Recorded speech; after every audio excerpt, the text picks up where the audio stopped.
그것은 성장하는 것을 보면 분명하게 알 수가 있습니다.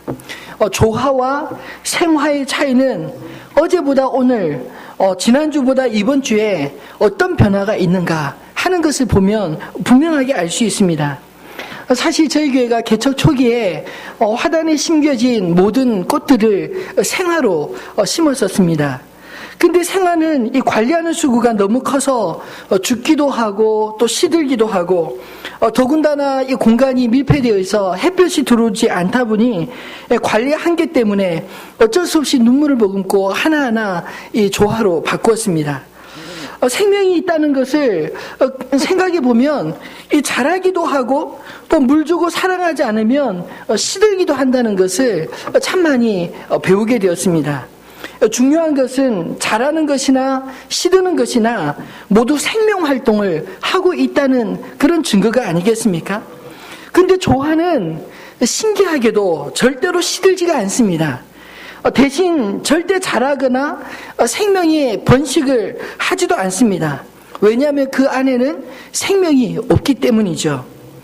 저희 집 새 아이들이 자라나는 모습을 보면서 동시에 저와 저희 아내는 늙고 있구나 하는 것을 참 많이 느낍니다. 이런 말씀 저보다 연세 많으신 분들에겐 참 미안하지만 몸도 눈도 예전 같지 않고 점점 쇠약해지는 것을 느낍니다. 근데 참 신기한 것이요, 생명이 있다는 것은 내가 늙어도 또 나 대신에 자라나는 아이들의 모습을 보면 이상하게도 기쁘고 또 감사한 마음이 생기지 않습니까? 이 생명의 역사는 희로애락이 다 있는 것 같습니다. 여러분의 신앙생활에 만약 희로애락이 있다고 느껴진다면 그것은 영적으로 살아있다는 것이고, 몇 년째 교회를 다녀도 아무런 영적인 희로애락을 느끼지 못한다면 혹시 내 신앙이 조화신앙이 아닌가 한번 의심해 봐야 되지 않을까요? 사실 신앙생활하다 보면 영적으로 열정적이고 가슴이 뜨거울 때도 있고 또 한참 성장하는 것이 더디게 느껴질 때도 있습니다. 어떨 때는 시들고 낙엽이 지는 것 같은 그런 느낌이 들 때도 있습니다. 우리의 신앙도 생활을 키운다라는 생각을 가지고 지금 현재의 상태를 점검해 보면 좋지 않을까요? 무엇이 부족한지, 혹 햇볕을 잘 안 쬐어서 이렇게 시들어가고 있지 않은지, 혹 물이 공급되어지지 않아서 이렇게 시들어가고 있지 않은지, 아니면 주변에 자라는 잡초들 때문에 성장에 방해를 받고 있지 않은지 우리 자신을 한번 살펴보면 답이 나오지 않을까요? 원인이 보이면 해결할 방법도 보이기 마련인 것입니다. 오늘 본문에 바울 사도가 골로새서를 쓰면서 감사를 이야기하고 있는 이유가 뭘까요? 비록 골로새 교회 안에 몇 가지 문제들을 그가 듣기는 들었어도 그들 안에 생명의 역사를 분명히 그가 보았기 때문입니다. 교회와 성도들에게 생명이 있다는 것을 사도 바울은 어떻게 표현하고 있습니까? 오늘 4절 5절 말씀 다시 한번 같이 읽어볼까요? 이는 그리스도 예수 안에 너희의 믿음과 모든 성도에 대한 사랑을 들었으며 너희를 위하여 하늘에 쌓아둔 소망으로 말미암음이니 곧 너희가 전에 복음 진리의 말씀을 들은 것이라. 아멘. 이 골로새 교회에 대해서 그리스도 예수 안에 믿음과 그리고 모든 성도에 대한 사랑을 전해 듣고 그들이 하늘에 쌓아둔 소망의 행동들을 이 에바브로 편에 들었기 때문에 이들이 아직 살아있구나 하는 확신을 갖게 된 것입니다. 바울은 자신의 서신에 믿음, 소망, 사랑 이 세 단어를 자주 함께 사용하고 있습니다. 사실 성령님은 우리 눈에 잘 보이지 않으시지만 그러나 성도들의 삶을 바라보면서 그들 안에 믿음이 보이고 하늘의 소망이 보이고 그리고 무엇보다 형제에 대한 그 사랑이 보이면 그 사람은 그리스도 예수 안에 있는 자이구나. 성령의 표적을 바로 그 믿음, 소망, 사랑 안에서 찾아볼 수 있다는 것을 이 사도 바울은 알고 있었기 때문입니다. 여러분 한번 생각해 보십시오. 성령으로 말미암지 않으면 어떻게 우리가 믿음을 가질 수 있겠습니까? 성령으로 말미암지 않으면 친형제도 아닌데 어떻게 믿음의 형제들을 우리가 진심으로 사랑할 수 있겠습니까? 성령께서 우리 안에 계시기에 장차 주어질 그 천국에 대한 약속을 우리가 소망하며 믿음의 삶을 감당할 수 있는 것이 아니겠습니까? 여러분 안에 이 믿음, 소망, 사랑이 있는지 한번 살펴보시기를 바랍니다. 그리고 다른 사람들이 여러분을 통해 믿음, 소망, 사랑 그것을 바라보고 있는지 한번 살펴보시기를 바랍니다. 그렇다면 성령께서 여러분을 통해 확실히 일하고 계시는 증거가 될 것입니다.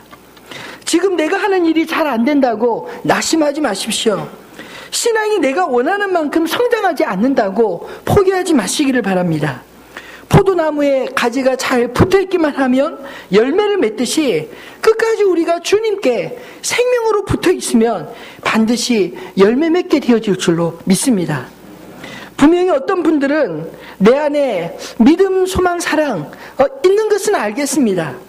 그러나 지금의 모습으로는 만족할 수 없습니다. 이렇게 말씀하시는 분이 있을 것입니다. 왜 그러냐면 이 생명이라고 하는 것은 더 성장하고 번식하고자 하는 욕구가 있기 때문에 사실 어느 정도 성장한다고 만족할 수 없는 것입니다. 저는 하늘빛 우리 교회도 생명이 있는 공동체이기 때문에 지금의 모습으로 만족할 수 없다고 생각합니다. 교회의 성장은 교회를 이루는 성도 한 사람 한 사람의 성장으로부터 시작이 되는 것입니다. 바라기는 이번 특별 새벽 부흥회가 여러분 개개인과 그리고 하늘빛 우리 교회가 함께 성장하는 복된 계기가 되어지기를 주님의 이름으로 축복합니다. 그렇다면 어떻게 그리스도 안에서 우리가 성장할 수 있을까요? 성장을 위해서 무엇이 필요하겠습니까? 오늘 본문 말씀 6절에 보면 세 가지로 성장에 대한 요소들을 살펴볼 수 있습니다. 이 복음이 이미 너희에게 이름에 너희가 듣고 참으로 하나님의 은혜를 깨달은 날부터 너희 중에서와 같이 또한 온 천하에서도 열매를 맺어 자라는도다. 첫 번째로 성장을 위해 필요한 것은 복음을 들어야 하는 것입니다. 사람들은 무엇을 듣고 보느냐에 따라 영향을 참 많이 받습니다. 보고 듣는 것이 우리의 마음에 새겨지기 때문이죠. 보통 여자분들은 듣는 것에 약하다고 하고 남자들은 보는 것에 약하다는 그런 말을 하지 않습니까? 근데 중요한 것은 우리가 무엇을 자꾸만 듣고 보려고 애를 쓰는지 우리 자신 한번 점검해 봐야 할 것입니다. 만약 공부를 잘하고 싶다면 우리가 선생님의 말씀을 잘 들어야 되지 않겠습니까? 우리 믿음이 성장하려고 할 것 같으면 하나님 말씀을 잘 들어야 할 것입니다. 그럴 뿐이 없겠지만 교도소 가고 싶으면요 선배 범죄자의 영담을 듣고 그냥 충동대로 살면 되는 것입니다. 여러분 무엇을 많이 듣고 보느냐 하는 것이 우리 인생의 미래를 결국 결정하지 않겠습니까? 요즘 성폭력 강력 범죄가 그치지 않는 이유는 오늘 우리 사회에 음란한 영상물들의 먹이가 이 사회에 지속적으로 공급되고 있기 때문입니다. 아무리 현행범들의 형량을 높여도 이 먹이 사슬을 우리 사회에 끊어버리지 않으면 결코 줄어들지 않을 것입니다. 우리 자신으로부터 시작해서 우리 자녀들에게까지 듣고 보는 것에 주의하고 우리가 이 땅을 위해서 끊임없이 중보하며 거룩한 성령의 역사가 나타나도록 회개의 역사가 나타나도록 그렇게 기도해야 되지 않겠습니까? 골로새 교회 탄생은 에바브로라고 하는 신실한 복음의 증인이 있었기 때문에 가능했습니다. 여러분 전해주는 자가 없는데 어떻게 듣고 믿을 수 있겠습니까? 복음의 생명이 자라나는 현장에는 반드시 복음을 전해준 자가 있습니다. 어떻게 생각해 보면 유대인도 아니고 이 이스라엘 역사 자체도 모를 이방인들에게 어떻게 전해진 이 이야기, 복음의 이야기를 듣고 믿을 수 있을까 싶을지 모르지만 복음은요 사탄이 이용하는 음란물보다 더 강력한 그런 성령의 능력이 있는 줄로 믿습니다. 사실 음란물들을 보면요 인간의 마음에 그 죄의식이 계속 쌓이지 않습니까? 그러나 하나님의 말씀을 들으면 우리 내면에 치유와 기쁨의 역사가 넘치기 때문입니다. 한국교회 복음이 전해진 역사만 보아도 단지 쪽복음으로 요한복음, 마가복음 이런 복음서들이 그냥 쪽복음으로 성경책으로 전해지기만 했는데도 사람들이 읽고 스스로 믿는 사람들이 참 많았습니다. 왜 그럴까요? 저는 믿습니다. 모든 인간은 하나님의 형상대로 지음을 받았기 때문에 하나님의 말씀을 듣기를 원한다는 것입니다. 전도를 해보면 사실 내가 말하는 그런 지혜로운 말보다도 그 수없이 많은 시간들의 이야기보다 성경 한 구절의 말씀이 더욱 설득력 있게 전해지는 것을 저는 참 많이 보았습니다. 하나님의 말씀은 능력이 있습니다.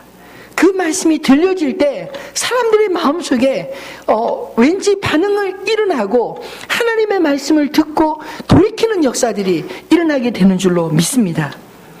두 번째로 하나님의 은혜를 깨달아야 우리가 온전히 성장하게 되는 줄로 믿습니다. 본문에 하나님의 지식 혹은 지혜를 깨닫는다고 하지 않고 하나님의 은혜를 깨달은 날로부터 왜 이렇게 기록하고 있을까요? 오늘 저희는 하나님의 은혜를 깨달은 날로부터라는 이 말씀을 주목해 봐야 된다고 믿습니다. 지식은요, 배워서 습득하게 되는 것이지만 하나님의 은혜는 배워서 무조건 머릿속에 집어넣는다고 깨달아지는 것이 결코 아니기 때문입니다. 하나님의 은혜는 깨달음이 필요합니다. 어제도 저희가 은혜와 평강이라는 말씀을 나누었지만 이 은혜와 평강은 세상에서 찾아볼 수 없는 것입니다. 오직 하나님만이 우리에게 줄 수 있는 선물이기 때문입니다. 로마서 5장 8절 말씀에 보면 우리가 아직 죄인 되었을 때 그리스도께서 우리를 위하여 죽으심으로 하나님께서 우리에게 대한 자기의 사랑을 확증하셨느니라 말씀하셨습니다.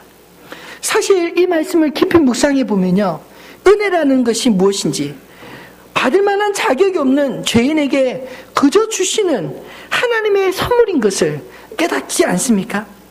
안타깝게도 이 은혜를 하나님이 우리에게 베풀어 주셨음에도 불구하고 완악한 사람들이 그것을 깨닫지 못하고 끊임없이 의심하며 하나님의 선물을 받지 못하는 것, 이것이 안타까운 현실이라는 것입니다. 차라리 지식이라 할 것 같으면 무조건 배워서 내 것으로 삼으면 될 것 같은데, 은혜는 깨달음 없이는 결코 내게 주어지는 법이 없습니다. 그렇다면 깨달음은 어떻게 생기는 것일까요?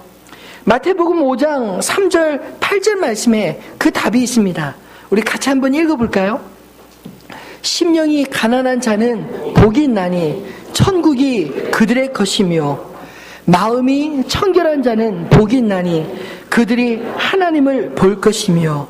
아멘. 듣는 자들이 가난한 심령과 청결한 마음으로 하나님의 말씀을 받을 때 성령이 깨닫게 하시는 역사가 우리 안에 일어나게 되는 줄로 믿습니다.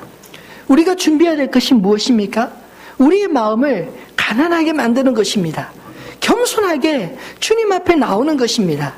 이런 새벽 주님 앞에 달려 나오는 여러분들 안에 이미 가난한 심령이 예비되어 있는 줄로 믿습니다. 마음을 청결케 하고 하나님을 바라보려고 앙망하면 하나님께서 우리에게 성령의 은혜로 깨달음을 주실 줄로 믿습니다. 오늘 이 새벽에 우리의 심령이 가난해지고 청결해져서 하나님의 은혜를 깨닫게 되기를 주님의 이름으로 소원합니다. 세 번째로 성장은 어떻게 오는 것일까요? 또 다른 열매를 맺어야 하는 것입니다. 열매는 그 자체로 먹을 수 있는 실과가 되기도 하고요, 또 번식하는 씨앗의 역할도 하는 것이 열매입니다. 복음의 생명의 역사는 나 자신에게는 그리스도의 인격을 닮은 열매, 곧 성장의 증거인 믿음과 사랑과 소망으로 나타나고요, 다른 사람들에게는 복음의 씨앗으로 전해져서 나와 같은 믿음의 사람들이 더 많이 생겨나는 것으로 나타나는 것입니다. 소망이 없는 인생에게 예수 그리스도께서 나를 위해 십자가에서 죽으시고 부활하신 사건은요, 생명을 잉태하는 사건입니다. 생명은 죽음으로서만 탄생하지 않습니까? 씨앗이 땅에 떨어져 썩어야 싹을 틔우고요, 그리고 자라나듯이 어머니가 10달 동안 뱃속에 아기를 품고 잉태의 고통으로 새 생명을 낳듯이 이 생명이라는 것은 그저 되는 법이 없습니다. 때로는 고통으로, 때로는 죽음으로 생명이 탄생하는 것입니다. 이번 새생명 축제 기간 동안 하늘빛 우리 교회 안에 생명이 잉태하는 그런 놀라운 사건들이 많이 일어나고 새 생명의 기쁨이 충만하게 되기를 소원합니다. 지금부터 기도로 품고 사랑으로 열심히 돌보시기를 바랍니다. 복음의 이 두 가지 열매 중 여러분들은 어떤 열매를 맺고 계십니까? 그리스도인으로서 성품의 향기가 드러나고 계신가요? 아니면 생명의 복음이 전해져서 여러분 주변에서 생명의 역사가 나타나고 있습니까?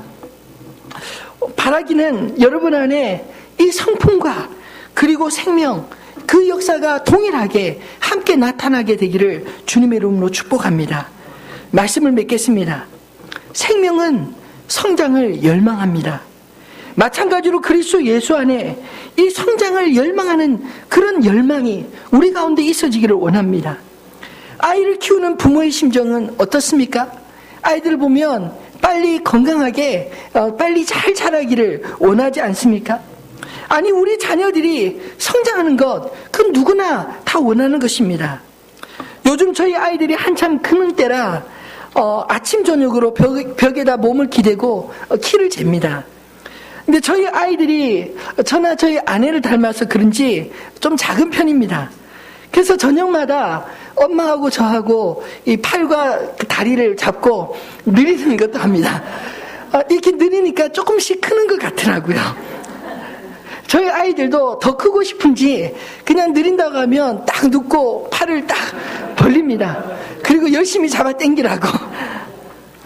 예, 하나님 아버지도 육신의 부모와 같은 그런 마음이 있지 않을까요?